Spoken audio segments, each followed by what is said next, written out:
Test.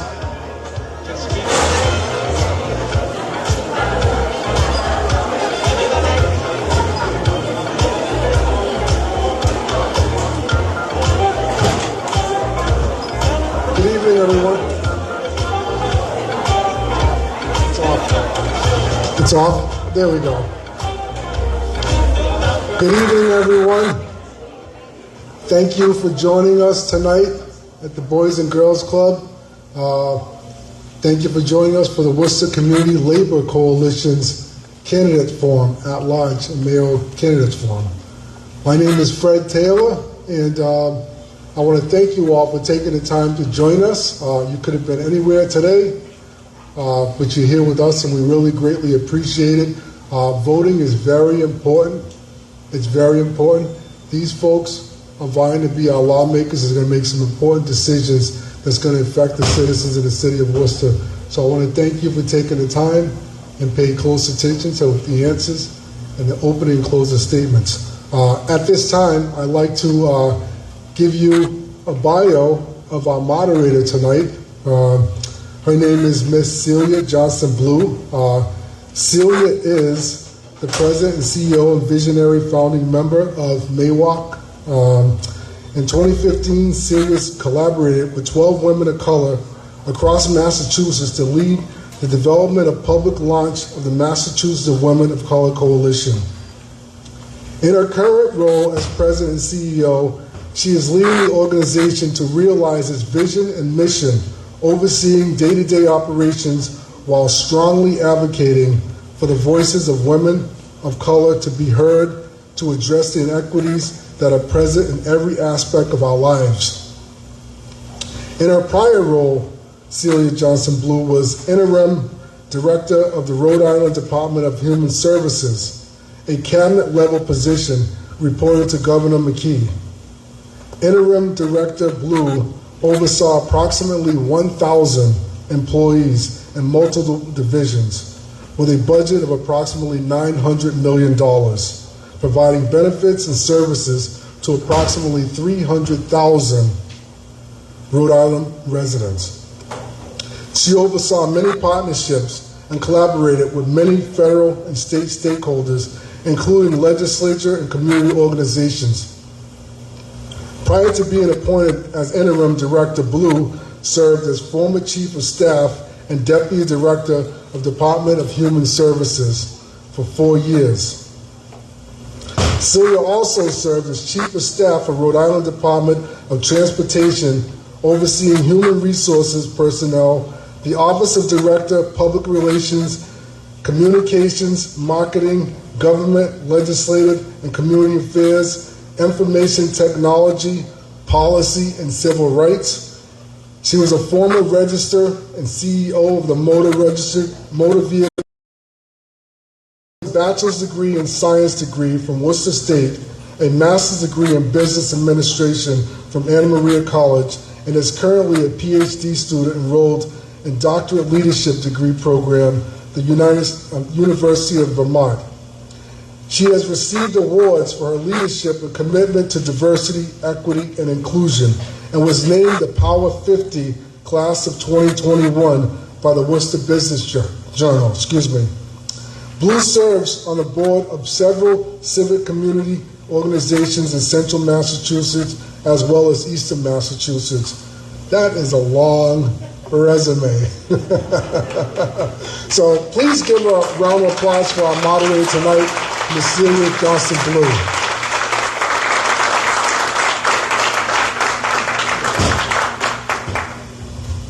Good evening, everybody. Come on. Good evening, everybody. Thank you all so much for being here with us this evening. This is definitely, we 1 minute to answer a question. You will get a warning at 30 seconds, and then the 1 minute stop sign will go up. And if you do go over, I'm just going to warn you, we're going to say time, and then it'll be time for you we'll move on to the next person. 1.5 minutes, 1.5 minutes for closing statement. You can use that to include a rebuttal in your closing remarks if you'd like. The methodology that we'll use for the questions is that we will pick a name out. We have all the names over here, and we'll pick a name out for who will be the first candidate to answer a question, and then the next person to the right will follow suit, and we'll hand you we have students that are helping us out this evening. We'll hand out the questions to you so we won't have to repeat it, and you'll be prepared to answer when it becomes your turn. After that, we'll call the next candidate, go to the right, same thing happens, and we'll go through that until it's time for closing remarks. We just wanted to just give a little information tonight, since this is an informational forum. In order to be elected mayor in Worcester, a person must place first in the mayor's race and also finish among the top 6 in the at-large city council in that election, being also elected as a city councilor at large. An individual cannot be elected mayor without additionally winning an at-large city council seat. In addition, the candidate elected to the office of councilor at large who receives the second highest number of votes for the office of mayor will become vice chair of the Worcester City Council. On September 12th is the last day to opt out of running for mayor. So this evening, we have 4 at-large candidates that have declared that they are running for mayor, and their name tags should reflect this. The incumbent Mayor Petty, Councilor King, candidates Bill Coleman and Guillermo Creamer Jr. However, tonight the forum is focused on the at-large city council candidates race. There are 11 candidates, folks, competing for 6 councilor at-large seats. 9 candidates accepted our invitation this afternoon to attend the forum. So with that, we will get started. I know right now Mo, I think we're waiting for Mo, who did say he could make it, but is not here just yet. Sorry? Oh, okay. Thank you. Here. All right. So we'll start with opening statements. And do we want to pick a name, or we just start in the middle? We'll start at that end where you are, Bill, for opening statements. 1 minute.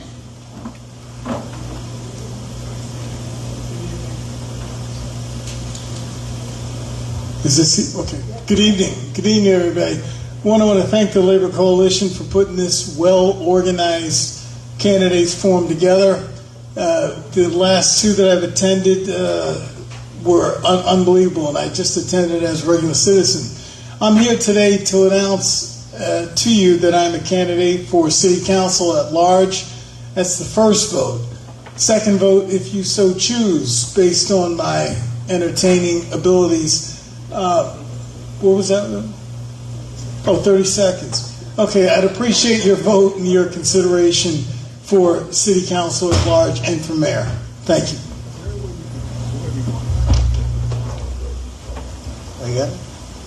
Good evening, I'm Guillermo and I'm running for Mayor. I'm proud to take part in this democratic process to ensure that our voters have choices. I believe our mayor serves as our resident chief advocacy officer, and I'm committed to doing just that. Upon moving back to Worcester in 2020, I was appointed to the Human Rights Commission, where I served as chair for a year. As chair, I helped guide our city through police body camera policy building listening sessions throughout our city. Serving as the lead community organizer for the citywide planning project, I've had thousands of conversations with residents from all over the city to infuse their hopes and wants for the future.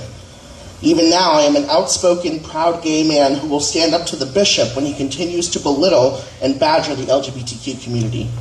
Our city needs a leader. We need someone who is committed to ensuring that residents, especially those who want to stay in Worcester, have the dignity to have choices and not wait years on a waiting list with no results. I look forward to our conversation today.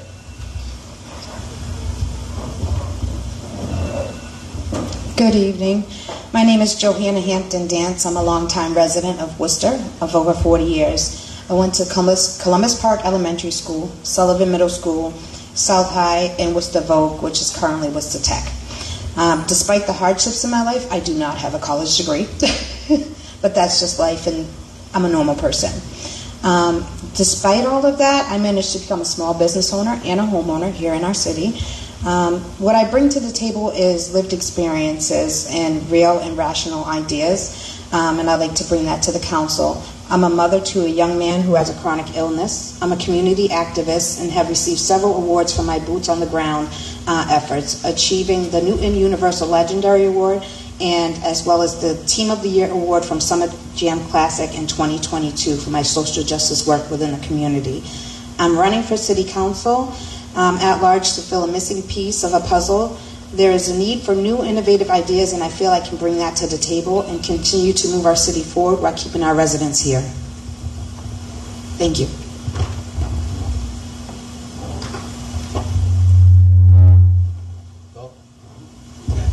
Good evening. My name is Khrystian King. It's an honor to be here today. I want to thank everyone who was a part of bringing this together.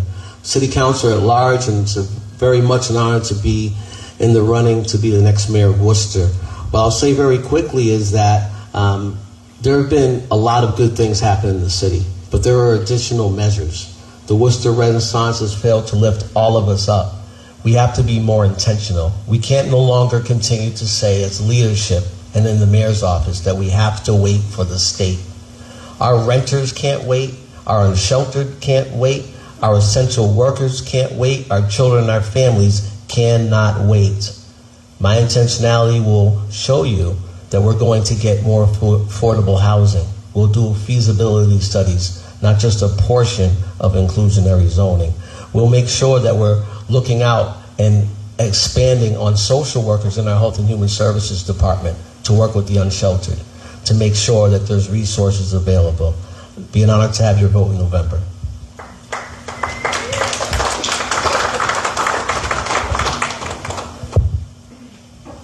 Good evening, everyone.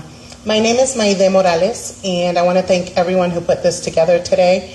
I think that everyone needs to hear what our candidates have to say and then make their own decisions. So education is power. I am an Afro-Latina from Puerto Rico, and I have lived here in Worcester for over 30 years. I'm a mother of 4, and my mom has taught me to break barriers. And I want to let everybody know that in the time that I have been here in Worcester, I have worked in the nonprofit sector, and I want to amplify the voices of those that I have served. I think I'm a unique candidate for City Council because I have sat across the table from the people for whom the system has not worked. And so I have worked with them along with many others in our community, and I want to continue to do that. And I want to do that at the municipal level amongst other people. Thank you.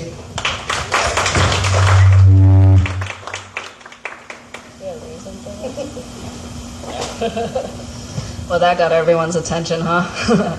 Hi, everyone. I'm Thu Nguyen. I'm a queer Vietnamese refugee counselor, sitting counselor right now. I actually grew up in this area in Maine South. I've been a youth worker for over a decade now and a nonprofit worker for over a decade as well. In 2021, I ran on the notion of shifting the political reimagination towards collective care and getting our government to actually think more holistically. And I'm still running on that, and I'm running for re-election because I think that we see the movement happening now. And it's so important that we keep fighting for our values and for our vision to create a Worcester that actually is holistic. You know, when we think about fighting for racial equity and justice here in Worcester, when we think about our unhoused folks and our affordable housing crisis, these are things that we need to tackle together. And so my hope is that we keep on doing this work and keep on building from the momentum of the last 2 years. Thank you.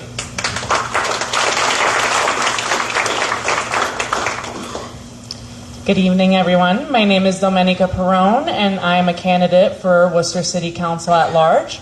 I'm running on a campaign that is centered around continuing to push toward equity and comprehensive public health solutions.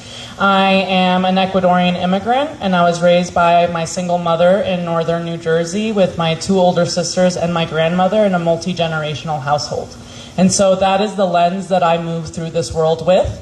I came to Worcester about 7 years ago for my master's at Clark University, and from that time onward, I worked at the Latino Education Institute as a youth worker and at the Department of Health and Human Services in the city around the vaccine clinics, mobile testing sites, and emergency shelters during the pandemic. During that time, I saw the beauty and resiliency in our community, but also a disconnect on the city council floor. And so I am running on that campaign so that we can continue to push toward progress and equity. And I hope that you will consider voting for us in November. Thank you.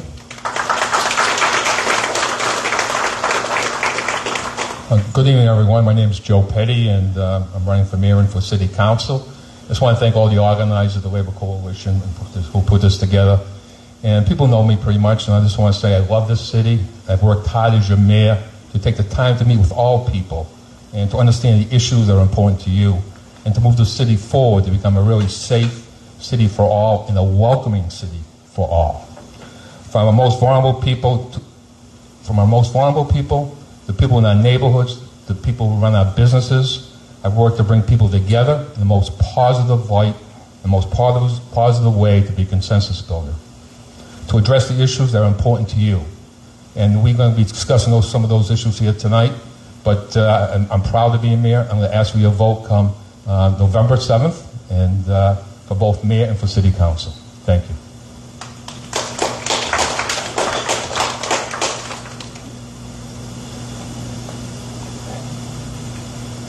Okay, I'm going to pull the name of the candidate who will get the first question. Oh boy, it's your lucky night, Bill Coleman. So the question is, with all the multi-unit housing construction in the city, do you feel more should be done to enforce transparency and accountability regarding who's working on the job and what steps are being taken to verify the information? Do you support fines and reducing some or all of the incentives or tax breaks for violations of the agreement for both private and public projects? Yes.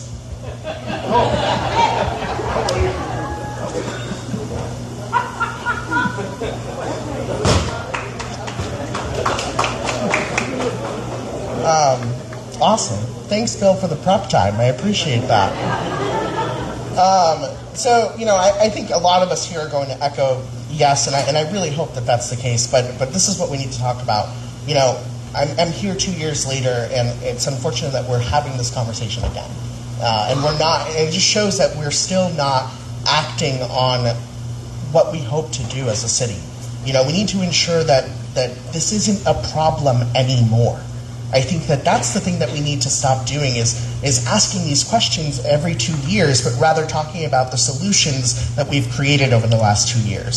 So yes, I support more fines and reducing this, but we need to ensure that we're preventing this from happening. We need to be we need to make sure that we're actually moving the agenda forward and preventing these groups and organizations from actually coming into our city and doing the wrong things that they are doing, because that's what's harming our community, is the fact that we are not creating preventative actions, and so we have to do that.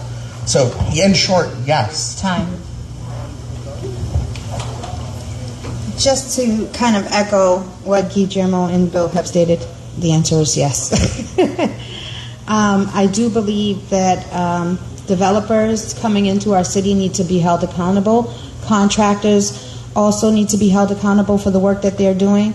There needs to be stricter fines and less incentives. I think that paying close attention and to the vetting process of who we bid out these jobs to plays a major role as well. I'm in agreement. It's yes. I have to go further into detail, but that would take up way more than a minute. So I apologize. So I too agree that we can do more. I led on the Polar Ballpark and their misrepresentation of minority and women contracts for their subcontractors. I called for oversight, increased oversight, and we really need to be hiring additional positions in the city to provide that exact oversight.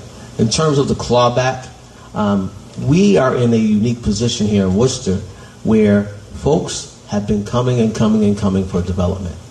It's not like the old days.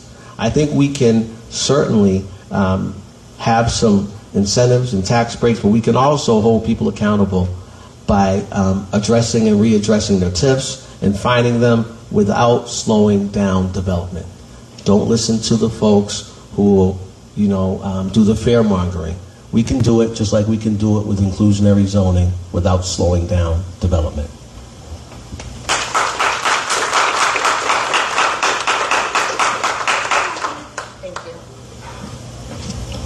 For me, this is a people issue. So yes, the answer is definitely yes, but it's also a people issue. It's about safety in the workplaces and wage theft. I have sat across the table where folks have told me that they had not been paid for work that they had done in some of these construction sites, and that the contractors had disappeared. I have sat across the table with folks who are hurt and are thrown into a hospital by the emergency room, and don't have any follow up and care, and then they can't work other places. So yes, I'm very concerned about this issue, and I support fines and reducing some or all of the incentives and tax breaks that are being given without responsibility and without accountability. And I even think that I'm done. No, okay. And I even think that at times people can be cut off. There you go. Gotta keep it tight. Gotta keep it tight.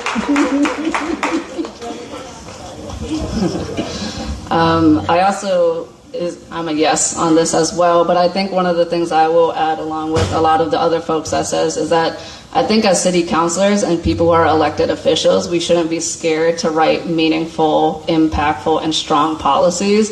I think we've been in that cultural fear for a really long time, and we have to be at the point where we have enough leaders who say, no, we will not allow that to happen in Worcester.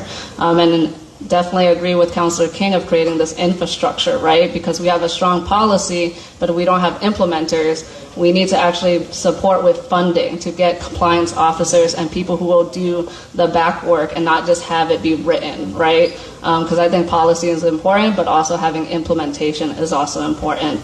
And so we also got to be, as Worcester, being like, no, we don't want them, right? And having a blacklist of a bunch of developers who aren't actually complying to their agreements to us.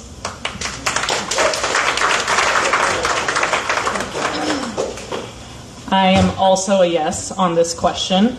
For me, what's really important is transparency, and I'm running for an elected position because I believe in a democracy. And so as an elected official, should I become elected, I would work very closely with our unions who are advocates and leaders in this fight. I am proud to have signed the Responsible Development Pledge and ensuring that we do work with responsible developers, union contractors, to ensure that these projects are going and uplifting people from our own community in this process. We know that there are people being left behind as these developments take place, and the conversations taking place behind closed doors from a constituent standpoint are not transparent. I want to make sure that I have a city council that as a majority is working toward that progress and ensuring that we are holding those developers accountable on the council floor and also in those private meetings taking place. Thanks.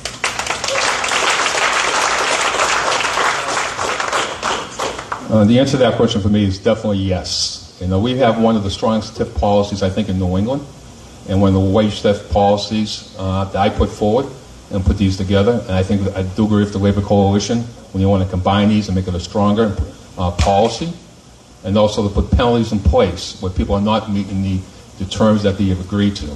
This is important that everybody has access as we develop here in the city of Worcester, especially hiring practices. It was all part of our agreements, making sure everybody's represented, whether it be the BIPOC community, whether it be women, and making sure everybody has a piece of the pie. It's a big pie. Everybody should have a piece of the pie. And I do believe we should hire more compliance officers, at least one more. And I signed that pledge with the Labor Coalition's pledge about hiring somebody to go into the purchasing department to review what's going on here in the city of Worcester and making sure that everybody is meeting their signed agreement. If not, you should be penalized. There should be a clawback. We're going to move that forward. Thank you. All right, we're going to go on to the next question. We have a visual impaired individual here that would like to see you all when you're answering, so if you could please stand, that would be really helpful when you're answering your questions. Thank you.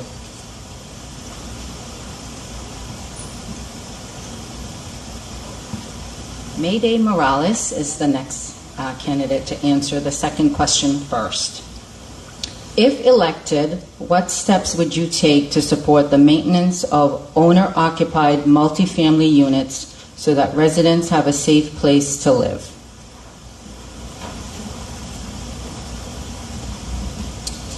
Thank you. I think one of the things that I've been speaking about a lot when we talk about affordable housing and supporting our owner-occupied buildings, especially our elderly or seniors, is that I would have us a system with the refurbishing or fixing up of some of these older apartments, and then have supports set up in place for the tenants that are living there to support them throughout, their tenancy there. I think that a lot of apartments are open, and we could fix them up and have folks live there and avoid homelessness and have affordable housings, and also support the owners of the apartments.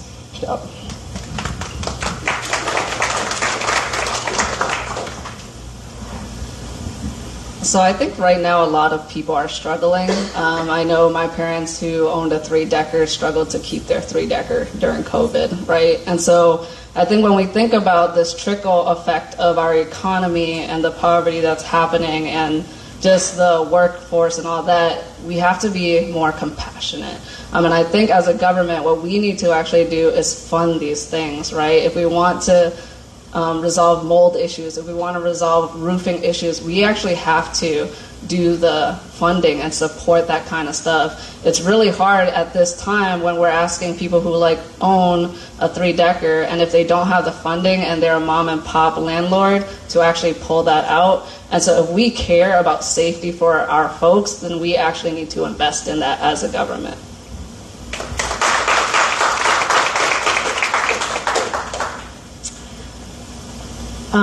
I would say that I think that for owner-occupied multi-unit apartments or houses, that we want to ensure that there is enough funding and educational resources to folks who are in those situations so that they have not only incentives but access to existing resources that may already be in the city, and so that they can apply those to their situations. I think that there's probably many folks out there who don't know what exists, and there's a breakdown in communication and barriers in place that are preventing them from applying to, whether it be granting opportunities, support from the city in terms of inspectional services, other resources that they may need to get the buildings up to code.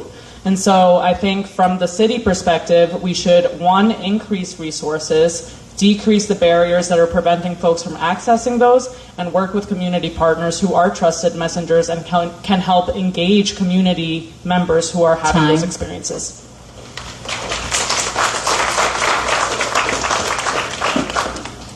This is an important issue. This is affecting everyone when it comes to the housing here in the city of Worcester and the state of Massachusetts. This is something we've been doing. A few years ago, I talked about the idea of deferred maintenance. It had to be $1 billion in deferred maintenance, not 3 decades. And I would put a program together. We have Worcester Housing now, currently right now. We have money available for landlords who want to come in and maintain their properties and apply for it. Maybe we can, as Ms. Perrone was saying, maybe we can do a better job promoting that and let people know how to get that funds. This is so important that our 3 decades are a stepping stone for a lot of people to the next step up who want to buy their own house. So, by the way, we have a number of programs on our housing. Our housing department just won an award from the Massachusetts Housing Partnership for all the programs that we do offer, whether it be lead abatement, whether it be first-time down payments, accessibility. There's a number of issues that we address here in the city of Worcester every day. So, thank you very much. I appreciate it.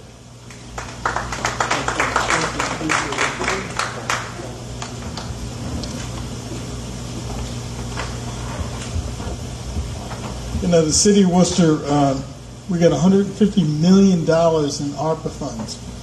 And I remember being part of the discussion about what to do with some of those funds, and knowing the situation that people who have been long-term residents of triple-deckers and older homes, we need a grant program with assistance from the city to help people refurbish their properties, those who can't. And you go just drive around the city of Worcester. People want to stay in their properties, but they want to be in a safe environment. So greater outreach from the city of Worcester to the available funds, and the at least having people know that there are grants available and that the grants aren't that complicated, so they can get some help.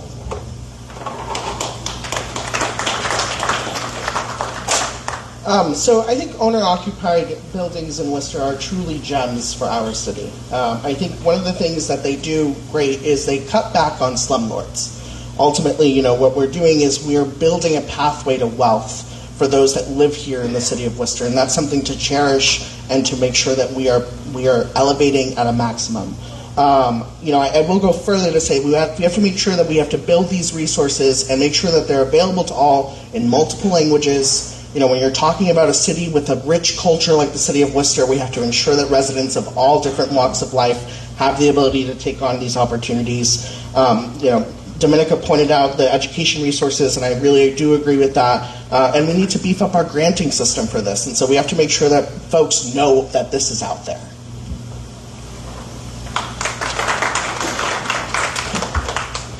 At current time, I do sit on the Affordable Housing Board of Trustees, managing $15 million in our city to create affordable housing. We are also inheriting this Community Preservation Act funds as well. The plan for that is to give money to landlords and homeowners to upgrade and to bring their buildings up to code, having them rent units at an affordable rate at the 60%, 80% annual median income. The monies will be to renovate their properties while they're living in their properties so that they can bring it up to code and have a nice place to live, a safe place to live, a healthy place to live, and also provide housing to those who are in need on the lower income spectrum. So that is something that I am doing at current time. This is not something that I'm looking to do in the future as a counselor. I'm doing that now. I am committed to continue the work when I get elected, because I know that it's important. I know that we have struggles in our city with housing, and I'm working towards fixing it.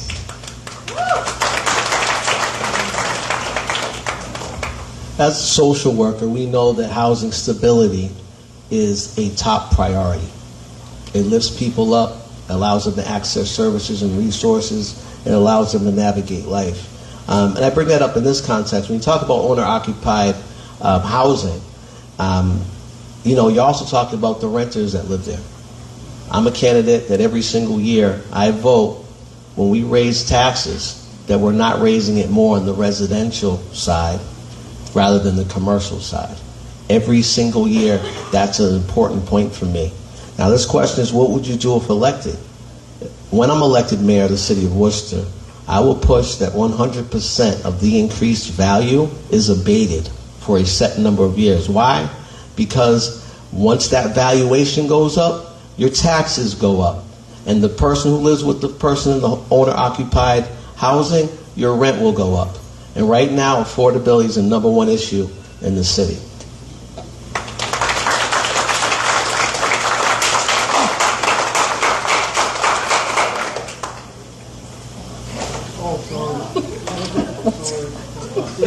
My assistant, I'm losing my assistants up here. Sleeping on the job. No. All right, so Johanna Hampton-Dance is the next candidate that will answer the next question. The Worcester City Council unanimously passed a climate emergency declaration in 2019 and approved the Green Worcester Plan with ambitious climate commitments in 2021. Almost 1/3 of the gases that are heated up the earth to a dangerous level come from buildings. The health and safety risks fall hardest on our most vulnerable populations. As a city councilor, will you vote for the highest possible standards for our buildings as soon as possible? Absolutely. So this leans more towards myself supporting the stretch code in our city. And, I feel moving forward in development projects throughout the city, all new construction should abide by the stretch code regulations, improving our mission to move towards net zero emissions by 2030. I also feel like we should be moving at our current time away from fossil fuels the best that we can. I feel like there should be funding for those who are property owners who would like to convert from fossil fuels over to clean energy. Making a fund available for assistance is imperative because not everyone has the money, especially in our BIPOC communities and those of our elders who are building owners and landlords who would like to have green establishments but do not. So that is going to be on the top of my list as well, to make sure that we are moving forward in the right direction to be green in Worcester. Thank you. I'm proud to have been much in support of Doherty High School's construction. Doherty High School is designed to be carbon neutral. It is going to be carbon negative. That's a direct result of we as a city council pushing for that sort of initiative. We know that when you think about heat pumps, you think about solar panels, and all of those things. It's how we get where we need to be. And the one thing I will want to say is that when you're talking about moving towards more greener initiatives, we still have to remember that there's people in their unions and in their professions that are going to lose jobs. So I think our job as a city council is to make sure that workforce is ready to move forward in a more greener community. And that's one of the things that I would certainly continue to focus on intentionally as your next mayor.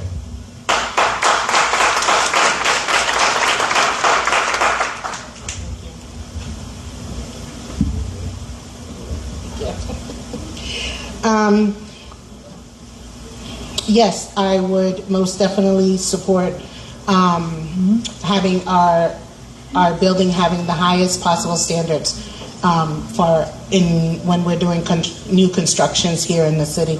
I think that the stretch code is one piece of our toolkit in order to move forward with the greenhouse plan.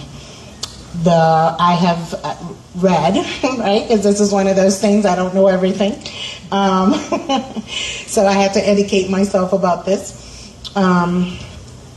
So I read that the Green Worcester Advisory Committee and the Department of Sustainability and Resiliency have both endorsed our city moving forward with implementing the stretch code. And when I looked at the stretch code, I can see that, yes, it could be a little, and I heard about it last week, right, while I was here.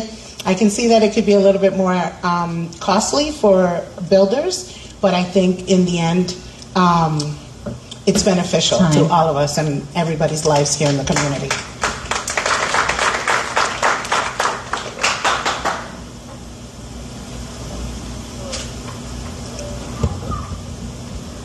Hello? Okay, there we go.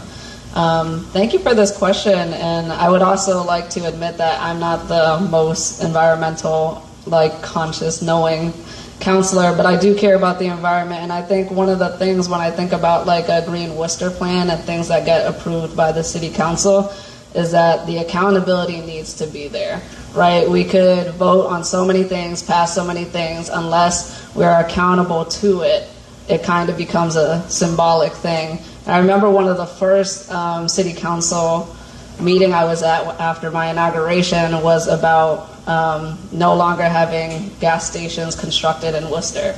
And so I think there was many ways in which we've been trying to push a more greener Worcester that I think we could actually really start doing once we have a council that will hold the administration accountable to the things we vote for. And so I'm excited to learn more about this. More than happy to have conversation with folks who are trying to push this through. Thank you.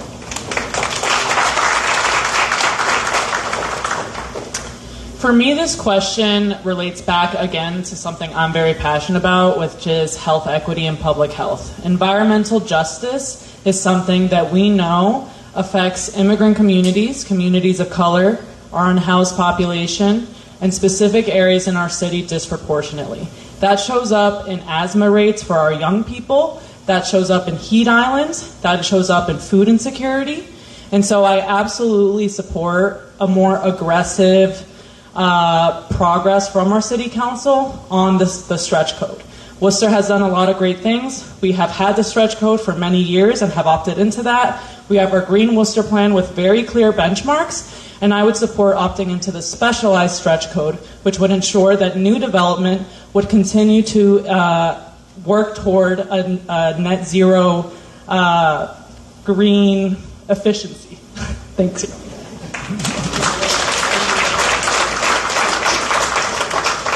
Yes, I do support the green plan here in the city of Worcester. We've made a lot of strides, and accountability is very important.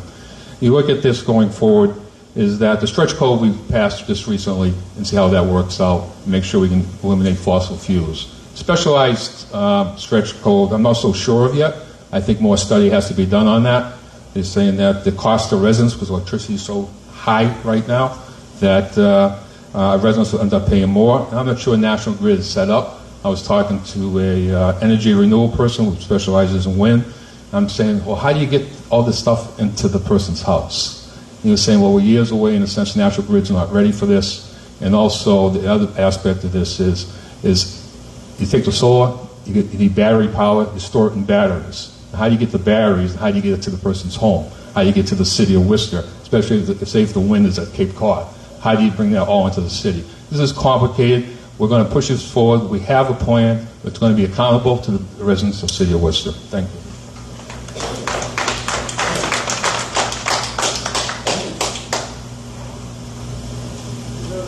The city of Worcester has to think about the future. The future comes the older we get, the faster time goes by. And if we don't put things in place today to look at the environment and how our environment's being affected by our past practices. At one time in the city of Worcester, you can imagine people used coal to heat their homes, and that changed. They went from coal, they went to oil, and now they're going to electric. And are we set up in a grid that can handle what we need in the future, heat pumps and all the other things? So I would be a strong advocate for a greener, safer city for our future and for the children of our future.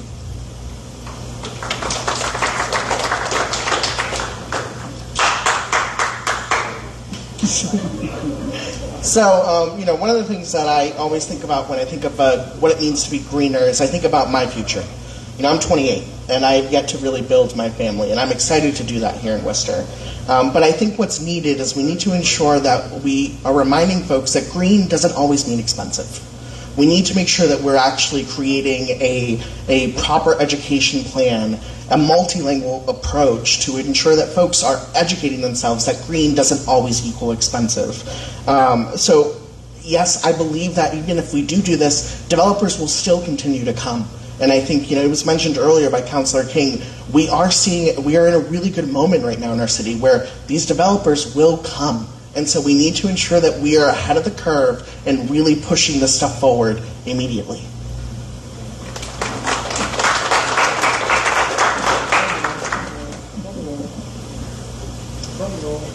Got my assistant back.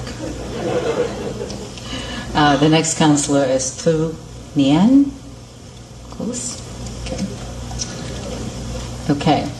Over the past several years, we have seen the hospital industry and its executives gain more and more unfettered power to make decisions about jobs, access to care, and the closure of services.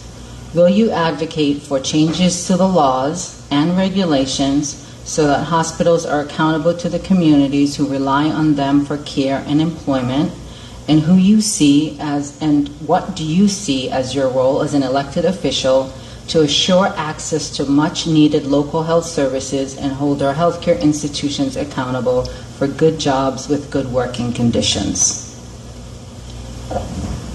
Thank you for the question, and I'm actually really proud that during my first election that I was doing striking with the Massachusetts Nursing Association and really got to know on the front lines on what this looks like for our communities, not just for the folks who are impacted by low standard health care, but also the people who staff it, our essential workers. And my sister is also a nurse herself and shared with me the times during COVID.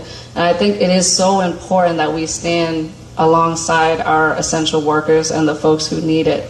I also would like to share my work with the crisis pregnancy centers and holding them accountable to medically accurate information and providing services. And so I think it's important that elected officials not only speak up about these things, but also let our folks lead us into the solutions that we need. I think the past few years have been a lot of organizing for our unions, and that we need to continue to support them.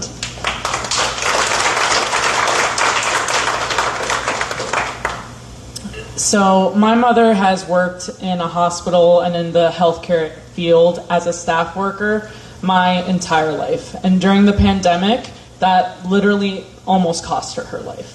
And so working in public health, adjacent to a healthcare industry in a country where we monetize our healthcare, is just so frustrating because it works in actual opposition to the things that we need to be pushing for to have a healthy, safe city. And so I just want to echo Councillor Nguyen and say that I would absolutely work alongside our nurses union and other advocates that are mobilizing around sustainable solutions for people in that field and in that industry. What does that look like in terms of patient ratios, for instance? I think we need a council that is going to be visible and is going to work with community members who know much better than us how they want to address these needs and concerns.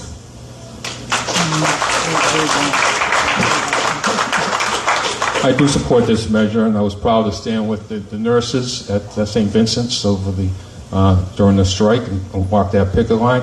Our nurses, our healthcare workers are our heroes. We're our heroes during COVID and our heroes now. And they deserve everything they can get to make sure our people here in the city of Worcester provide the proper care for all services, and services are not cut. I'd like to also, I'm glad we have the state delegation that we have a good congressman. Also, the reimbursement rates that are given to the hospitals so we can pay our employees better money. Because when sometimes some of the competition comes in, non-healthcare competition businesses, they take these workers away from us. So I'm a big believer in that, increasing funding for our healthcare industry here in the city of Worcester. And also I stood with SEIU on the CHL, on the making sure that UMass stepped up to the plate and to understand the issues that were affecting us as a community and making sure that they answered to the community, and we provided a resolution as such. Thank you.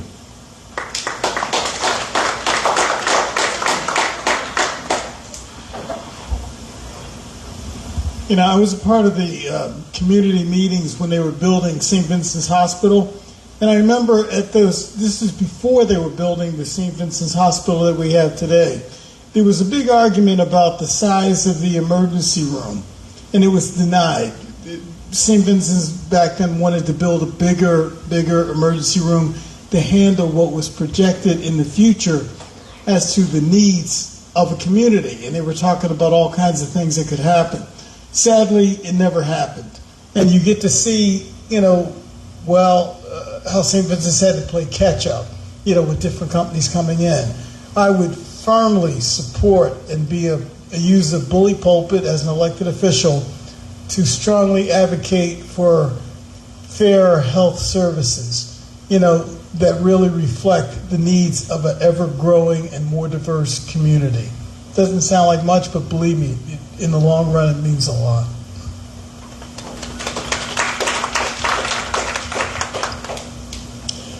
So I was proud to stand with the MNA during their strike, and I really learned a lot from folks that are actually in the job. I think that's the number one thing that we always need to do is listen to those that are actually there.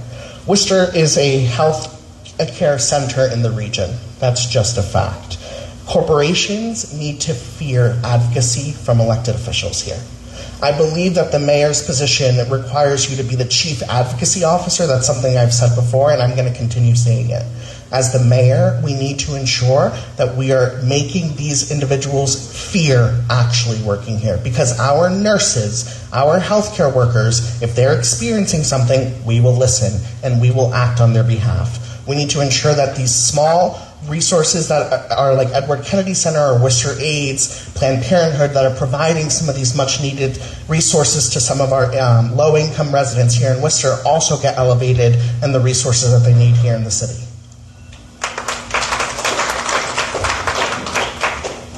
Please forgive me. I wrote stuff down, which I never really do, because I don't want to forget or miss anything I wanted to say. So as an elected official, I do vow to support the healthcare workers by working with state delegates. That's number one. And as a 1199 SEIU member and a caregiver, it's important to me that working workers actually have a safe and healthy working conditions, adequate staffing, and a livable wage. I will commit to supporting some resolutions on the floor, and I also, as many people up here, have stood with the MNA on the picket line in dead winter, okay? And I've rallied with my own union at the State House because it's important. We need to have livable wages. We need to have adequate staffing and those type of things. So it would be my commitment from here and moving forward to keep that intact with standing with healthcare workers.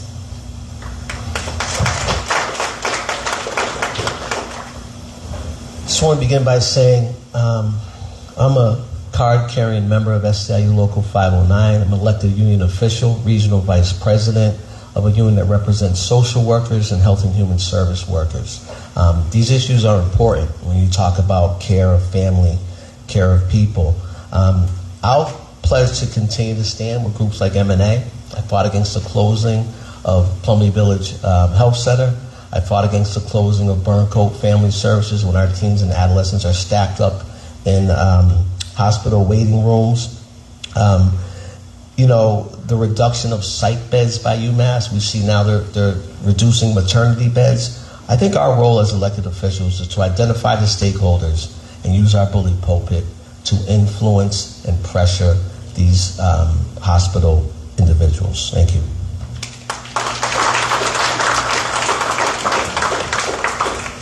Thank you. So I most certainly support and want to amplify the voices of those that are working in our front lines and taking care of our most vulnerable. I pledge to not only listen, but to also do something about it. I respect very much our workers who know what is going on, and especially like our CHL workers who recently stood up to UMass and said, no, this is not okay.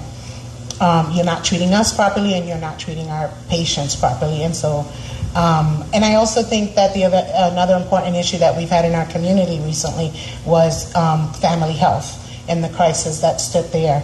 During that time, I, among some other folks in our community, took leadership to hold family health accountable. So accountability, important.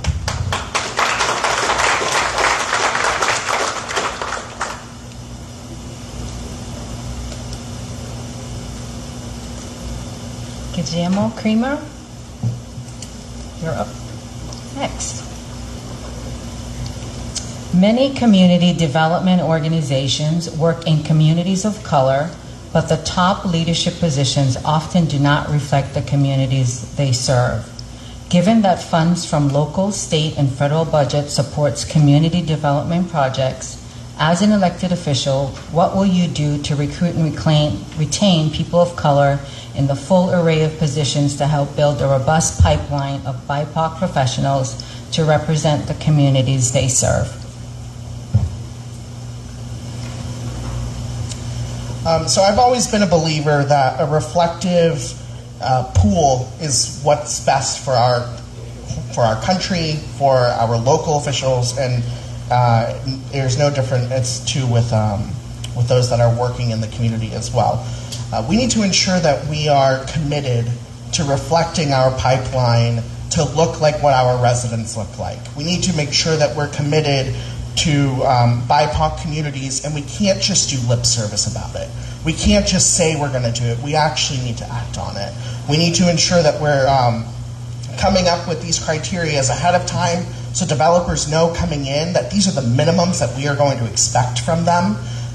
We need to make sure that we're funding the appropriate offices in the City Hall to ensure that we have accountability for these projects and accountability to make sure that these projects are upholding what they say they're going to do. So I think, I'm hopeful that a lot of us here will agree with that, but ultimately, I want to make sure that we have a reflective pipeline.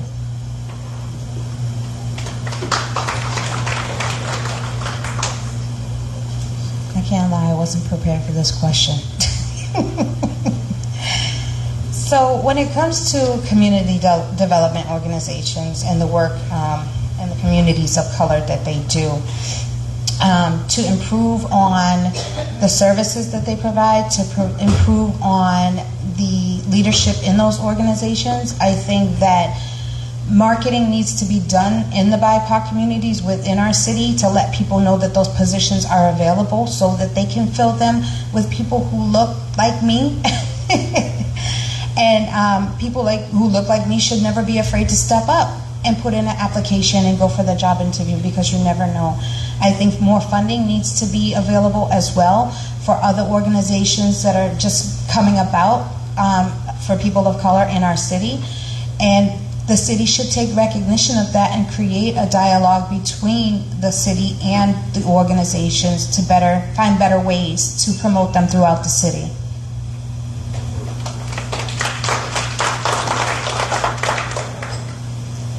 So,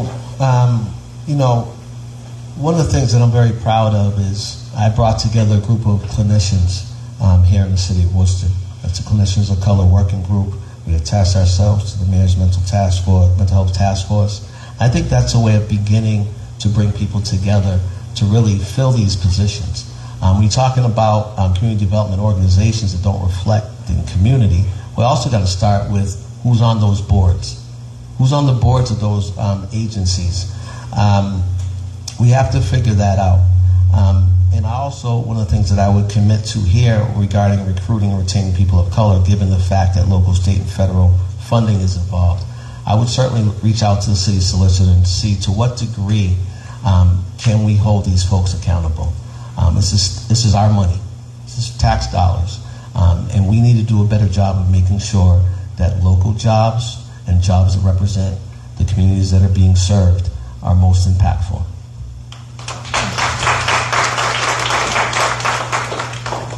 So many things when I read this question. Representation matters.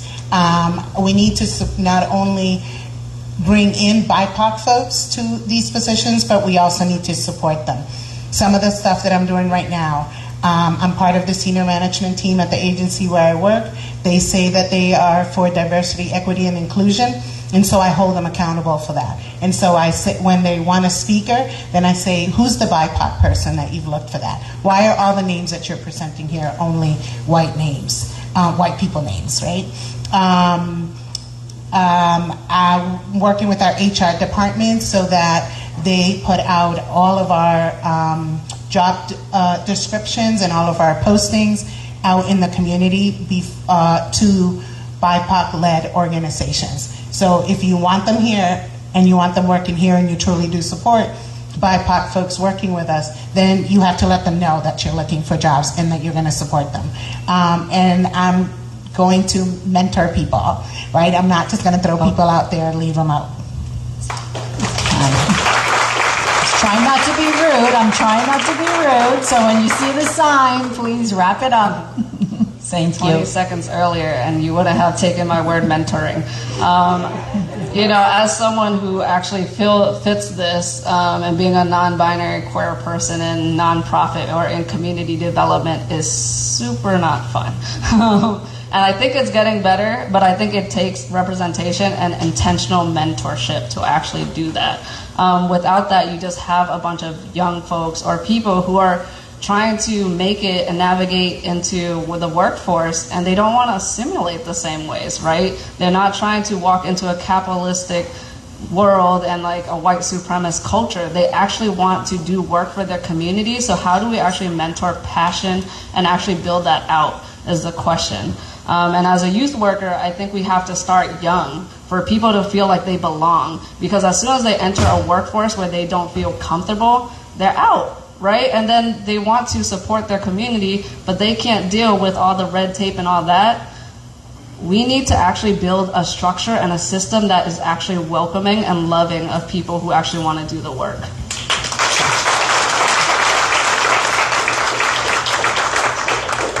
I'll echo much of what was said already. A pillar in our campaign is definitely community learning and what that looks like in terms of pathway programming.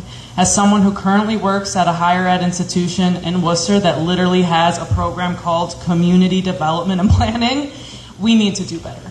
And so what do those pathway programs look like in terms of supporting youth coming from public education into our many institutions that we have in the city that should be welcoming these youth and not having financial barriers in that process? Not only financial barriers throughout education, but once you are entering the nonprofit sector, we know that the top of the nonprofit sector has livable wages and good salary, and we know getting there is sometimes impossible. There is not livable wages throughout that process, and it takes a very long time to get that ED role when someone's been there for 20 years, right?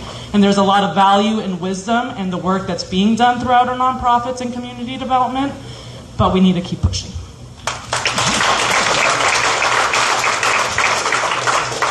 There's no question this is an important issue for the city of Worcester. The demographics are changing completely. If people don't feel like they're welcomed here in the city of Worcester, they can be part of the city of Worcester, Worcester will not succeed. And this is why I've been part of my goal as mayor, is to make sure people feel included here in the city of Worcester. I think it can lead by example. If you look at City Hall today, even though we still have a ways to go, you see the diversity in City Hall right now. I think that's important. Our hiring practices, if people are equal, we're going to hire the person, the BIPOC, or the person of color for that job. And I think that's important. That's why you see the diversity. You see in our schools, we've hired a superintendent of schools who's very focused on training young people to be teachers, people of the brown and black community, to make sure they're teachers, they come back. Also to attract teachers here to the city of Worcester who are part of the BIPOC community. And I think that's important. I think you see that in the community development out there in the community. If they see government doing it, they'll do it too. And I think that's important as we move forward as a community, to make sure all our residents feel like they have an opportunity to succeed.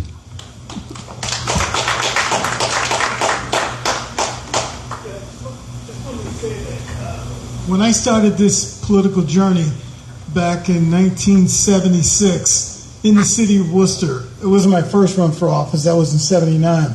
But when I started this, I used to go door to door to different neighborhoods. And people would say, Bill, what your people need, and it was your people. And they would look at you and not stutter when they said, well, you know, the problem with the colored people are, and I would stand there bewildered. Today is, look at this diversity, look at this pool of talent up here on the stage here. I'm impressed to be in this very neighborhood, you know, with all these bright people. And I think what we need to do is to make more opportunities easy. Because all of us have heard about people who, how'd you get that job? I knew somebody. Well, we all need to know somebody. And let's get some more diversity in our government.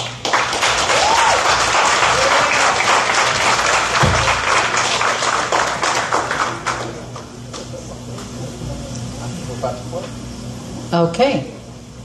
Mayor Petty, you have the next question.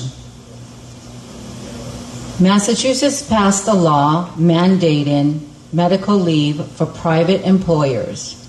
Municipalities are exempt unless they opt into the plan. So far, Worcester has not. Do you support Worcester opting into the state plan, and will you vote for it?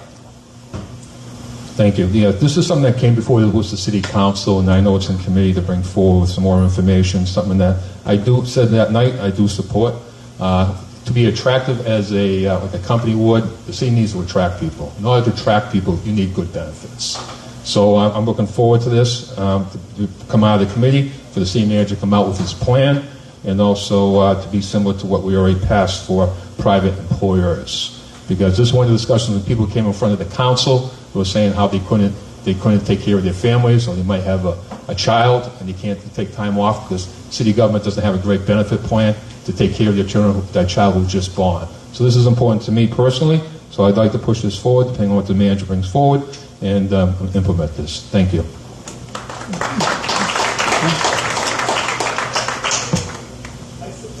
I support opting in. Done.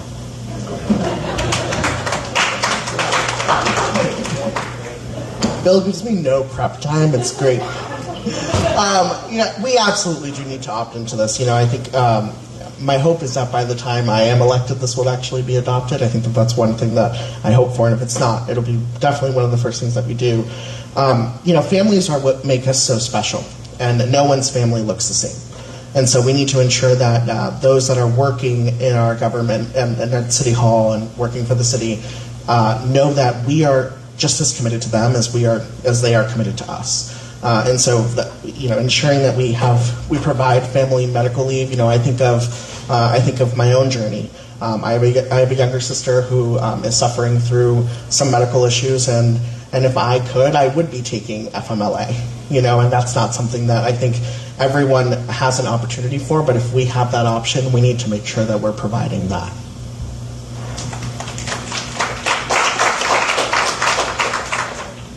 I'm not reading anymore because I don't have this written down. But if you heard me speak, then you know I am a mom to a child. Well, he's 25, but he's a child to me, who has a chronic illness. He spends most of his time in the hospital.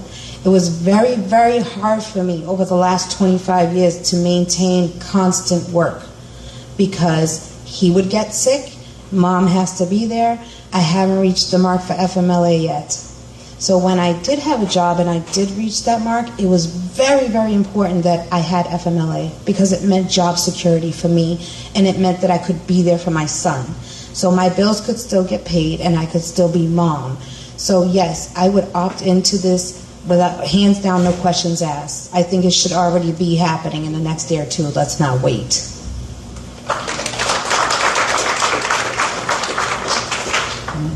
So I was a signator on the family medical leave legislation that went forward some years ago, and certainly participated with the PFML that we're talking about here. On the city side, I've already led on this. I brought this to the city council. It was in my committee. We had the public hearing. And I also did some research outside of the city with legal services. Right now, our payroll is about $470 million. The required contribution from the city would be about $1.5 million annually. This is important. We have folks who need the time. We have baby boomers that are aging. We have the sandwich generation when you're taking care of yourself, your child, and your elderly. We have to move on this, and I'll be honest with you. There's some resistance from inside of city administration, and we're waiting for a report back from the solicitor and actual numbers. These are my numbers. These numbers need to be verified by the administration, and I'll continue to lead on this with intentionality.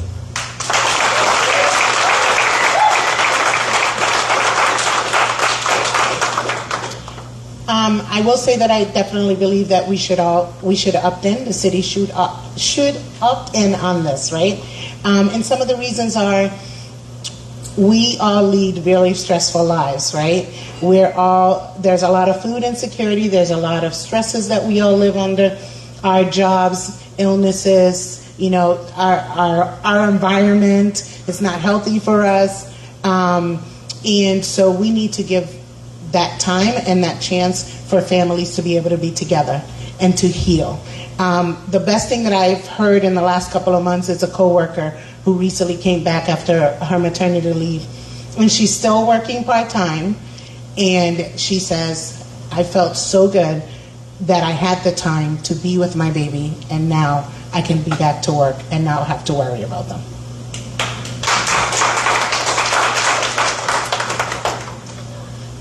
I'm definitely a yes on supporting this. It aligns with my values. And I think one thing that I do want to say is I want to give a shout out to the librarians who really shared their stories during that city council meeting.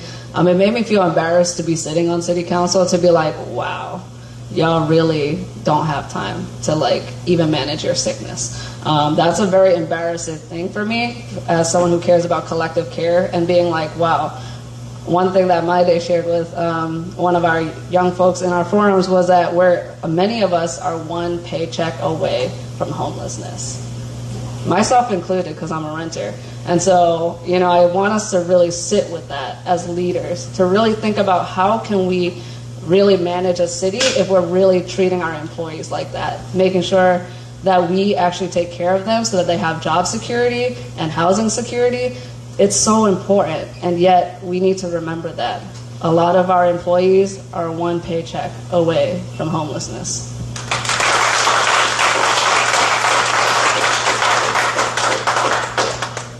Absolutely a yes from my end as well, and I echo everything that everyone else has said. I just want to also highlight that childcare is in a crisis in our city. And we have really great groups like the Together for Kids Coalition, Edward Street, that have been trying to elevate this message to the community level, to all areas. And we have a lot of work to do. It's not just childcare, it is family medical leave. I think after the pandemic, as a society, we have learned and seen that we are not machines. We are humans, we have families, and as was echoed previously, the job security is so important in a society where we have endless wait lists for mental health providers, we have inaccessible ways of accessing doctors, we have insurance rates that are extremely high. All of these things are intertwined, and so this is a huge priority, and I hope it gets passed with urgency. Okay, that concludes our questions for this evening. It's time to move into closing remarks. You have 1.5 minutes, 1.5 minutes, and you could, if you have any rebuttal or anything else you want to add, this is the time to do it. So since I started at that end for opening, I'm going to start at this end with Mayor Petty to begin with your closing remarks. First, I just want to thank all the people here on the side of the table. It takes a lot to go out and run for public office. You put yourself out there, so I just want to thank you. Give them all a hand anyways, because you deserve it. And because this is a great conversation tonight, I just want to thank the Labor Coalition and our moderator. But look at the city of Worcester. It's changed over the 10 years. Over 10. It's a different city. And I'm proud to be mayor of that city and show the leadership to get things done. And taking away from here tonight, I stand with unions. I always will stand with unions. I have a history of walking the picket lines, whether it be the nurses, whether it be building and trades, whether it be the Teamsters. I'm always there. I always will be there. And I think it's also important that we do strengthen our TIF policy. I think that's part of the Labor Coalition, what they want. It's also to make sure we have a strong than what we have today. And also it's important that we do work with the BIPOC community, that they're the next set of leaders here in the city of Worcester. And we can do that by a number of ways. And lead by example, as I said before. Also, look at our equity lots that we're doing now. That could be a blueprint for not only City Hall, but for our community to work together to bring the BIPOC community up here in the city of Worcester. So I'm going to ask for your vote here in the city of Worcester. We've done a lot. We've done a lot working together. I think this is my strength, is coming together, working with people, calling people into the office, and getting things done as a group of people. People can get up and say, I did this, or just pontificate, but it's actually what got done over the last several years, and a lot's got done here in the city of Worcester. Thank you. Thank you all for having us here this evening. I think civic engagement is also a huge reason why I am even engaging in this experience. As someone who has never run for office before, never had anyone in my family run for office, I'm a tenant. I'm someone who moved to Worcester, haven't been here my whole life, but I have nothing but respect for this community and its complexities and its resiliency. And so our campaign is centered around comprehensive public health solutions in terms of what that looks like for housing, healthcare, education, youth work, and so much more. And that looks like community learning, from early education to care, to pathway programs, to reentry and CORE-friendly jobs for people who are reentering from incarceration, to other public health strategies around harm reduction and leading with compassion and love for some of our crises that we have in the city in terms of substance use disorder. We also should invest in existing community and what that looks like in terms of our arts and culture, what that looks like in terms of our infrastructure and WRTA. Those are my values. I know it's reflected by some folks on this council, and I want to keep pushing till we have a majority so we can get things passed. If those are your values, I hope that you will vote for us in November. Thank you.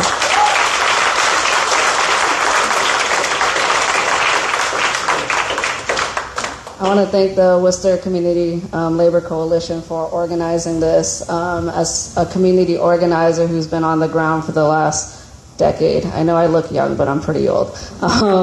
It's really important to have these type of things where we actually get to listen and hear the questions that you have. I always appreciate that, as well as learning from you. And that is what I've always done as a city councilor. I've always learned on what the issues were from the groups and the people and how y'all would want us to solve that. I think that framework has always been true to me, and I feel like it is also so needed in our government, because so often solutions are imposed, funding is imposed, and actually what would the world look like and what would Worcester look like if we actually did it in reverse, where community gets a vision and dream up the Worcester and create that together. And that's what I really am aiming to do. I think, once again, I ran on the platform of a political reimagination of our local government, and I plan to stick to it. And just, I humbly ask for your vote this November. Thank you.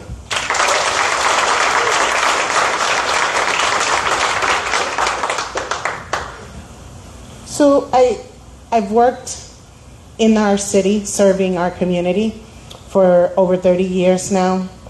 And so that's what I want to continue to do. I want to continue to amplify the situations, the conditions, the issues that our community, because I've been working with our community, have brought up to me, the ones that I've learned about, the ones that I have worked in. I am a leader in this community, and so I want to continue to do that at the municipal level. And I have worked in collaboration and teamwork for many, many years now with philanthropy, with the community, with our government. We have set up processes and policies that have benefited those who have come here to our community and those who live here. And so I want to continue to support that. So I very humbly ask for one of your 6 votes for City Council at Large on November 7th. You will not be disappointed.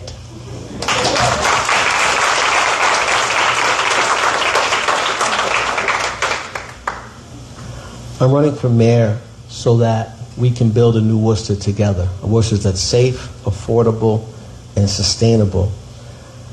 You know, one of the major points of emphasis is about what you do with intention as an elected official. Of course, it's about coalition building. One of the things I'm proud of is that I build coalitions in the community with my fellow councilors, with the state delegation, and it's resulted in things that move our city forward. Let's talk about the equity audit. I work with Black families together, bringing that forward so that we're looking at health and human services, human resources, our workforce here in the city. That was a lot of work. I meet regularly with Worcester Fire, Worcester Police, Worcester Public Schools and their diversity office to address structural racism. That stuff is important when you work with groups like Leon. And one of the things I want to talk about in my closing is about our unsheltered and our homeless that we didn't touch upon too much. I've stood up as a social worker and understand the importance of data, qualitative and quantitative data. If we can't measure it, we don't know how effective we are. And we keep doing the same thing with our population over and over again and shifting it. So it's not a lack of effort, but we need to gather the data. And I'm very proud to have brought a clinical lens into health and human services and a clinical lens for social and emotional support for our students.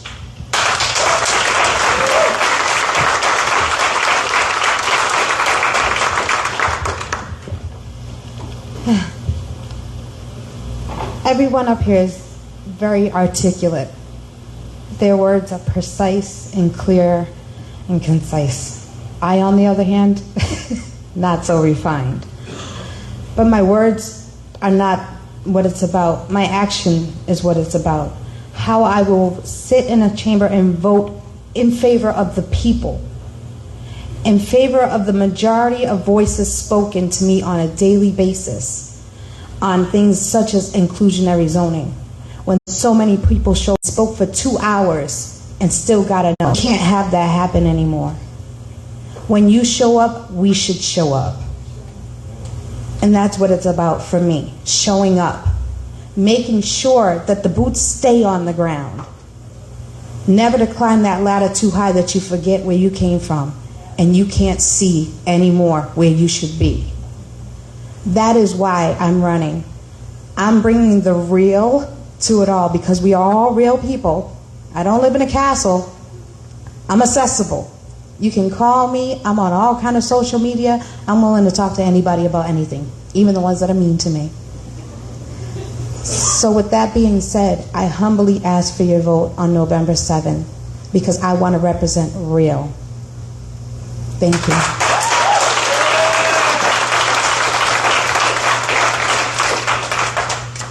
When I convinced my now husband to move here to Worcester with me, I knew it was going to be an easy sell. As an immigrant from Northern Africa, he found his food here, his language here, and his community. That's what Worcester is all about. I draw much of the inspiration from him and from my own 2 parents who are from South America. I know that my lived experiences carry value here, and I'm proud to be in this journey. We need a leader for our school committee and our city council who will help move the city forward. As the only renter running for mayor, I understand the experiences of more than half of the residents that live here in our city. As a young person, when I talk about our future, I'm talking about my future and the future of the family that I have yet to build.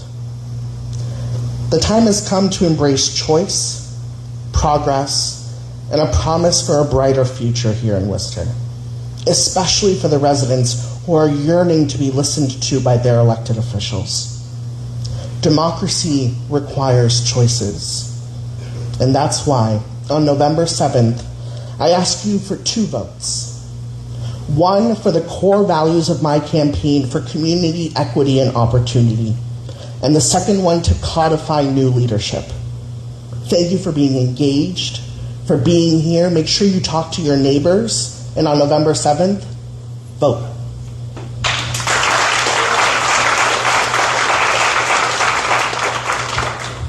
It's kind of tough to follow all that, so I'll make it short. You know, Emma Lazarus wrote a poem, a sonnet, that sits at the Statue of Liberty in New York, and she yells out, she cries out, "Give me your tired, your poor, your huddled masses yearning to breathe free, the wretched refuse of your teeming shores. Send these the homeless, tempest-tossed to me. I lift my lamp beside the golden door." We have to remember, we're voters. We're American citizens. Something that pulls us together, not a perfect country, but a country that is ongoing and will always be perfect. I ask for your vote in November to finally serve on the city council. I started this journey many years ago. I've seen people change. I've seen people's heart change. You know, there was a time where I couldn't go door to door without people slamming the doors in my face and calling the police department because some guy in a suit is walking up and down their neighborhood and they didn't know what I was all about. I campaigned in about 6 different languages. You know, I worked in Washington as a grant writer. I taught at UMass Amherst for years. I'm asking for your vote. I'm accessible like the other candidates here, but I need you to go out and bring somebody to the polls. Out of 108,000 people, we may get 12,000 people coming to the polls. That's not a reflection of our democracy. Thank you. Thank you. So let's give the candidates a round of applause for being here with us tonight.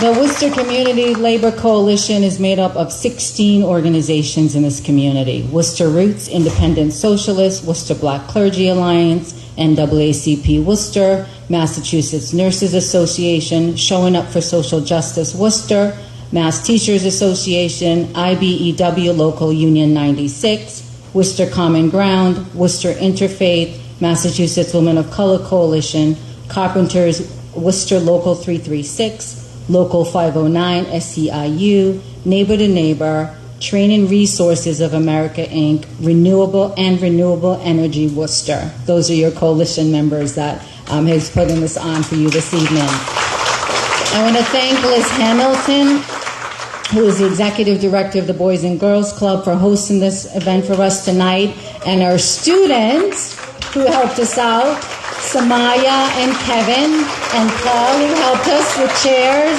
and Chris, the facilities manager, that has helped us and been so gracious in setting things up for us this evening. I also want to thank our sound system, Ernie, Floyd, Unity Radio, for putting this on for us. Like social media by Manny J. Manny Alvarado, and his folks are here with us tonight. Thank you. And I really want to thank you. Let's give you all a round of applause for being here tonight. The primary election is September 5th, and the election date is November 7th. If you need any information, you can go to worcestermass.gov elections, and you can find out information about vote-ins and other things that you may need. Bring your family and friends with you to vote. Thank you all, and have a good evening.